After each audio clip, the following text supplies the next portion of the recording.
It was a wild morning for drivers who witnessed a nearly 2-hour chase. This is how it ended in Southeast Houston on 288 when an HPD officer used his patrol car to bump the driver of that SUV and force him to stop. And this is our first look at the suspect. This mugshot released moments ago of 42-year-old Eric Brown. Now he is in jail. So here's the question. Why did he take off in the first place, leading police through the middle of rush hour traffic? Our Melissa is live in Baytown, where this whole thing got started. Mel, what else have you learned about this guy?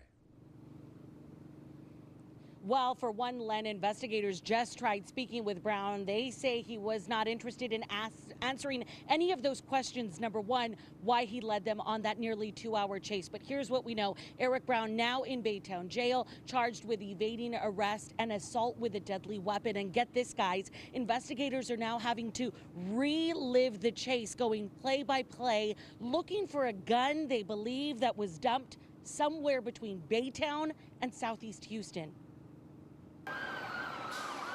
It's the slow-moving, nearly 2-hour-long pursuit that shut down part of Highway 288.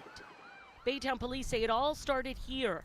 Around 7:30 this morning, investigators say Eric Brown got into it with a woman. Police say she tried to wrestle a gun out of his hands before he took off for Houston. We originally had reports that the suspect had a weapon. So cops kept their distance. Brown kept them on their toes, at some points coming to a complete stop, opening his door or swerving through the highway with a blown out tire. We're progressive, and we're going to do what we have to do to keep our citizens safe, but we're also not going to stand by and let a chase go on all day long. HPD reached its limits, used a patrol unit to bump Brown's SUV into a blockade, but watch as he found a way out. Cops scrambled to stop the SUV a second time. At the end of the day, we're just glad that, you know what, we didn't have to engage in gunfire or anything like that. And like I told you, sometimes it's not pretty.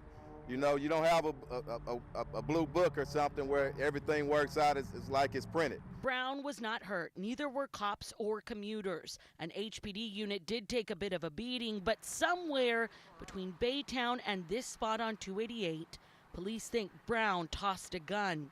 Investigators are now watching dash cam video, hoping to spot the weapon and a lesson in all of this. We're not an agency that's just going to stay in a box.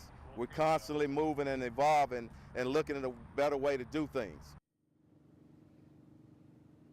So in addition to that newly released mugshot of Eric Brown, investigators are also telling us the woman who was initially involved in that domestic disturbance, she should be okay, but she did hurt her hand in the struggle for that weapon. We're hoping to learn more information as investigators continue their questioning this afternoon. Live in Baytown and standing for Houston, Melissa Correa, KHOU 11 News. Yeah, it was quite a scene out there this morning. Thank you, Melissa. And Houston Police Chief Art Acevedo admits mistakes were made during this chase.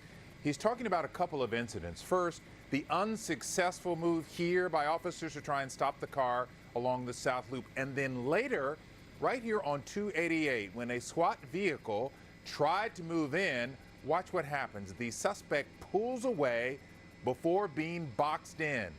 But the chief points out only one thing matters. And at the end of the day, this suspect was taken into custody. He wasn't injured. No member of the public was injured. None of our officers were injured.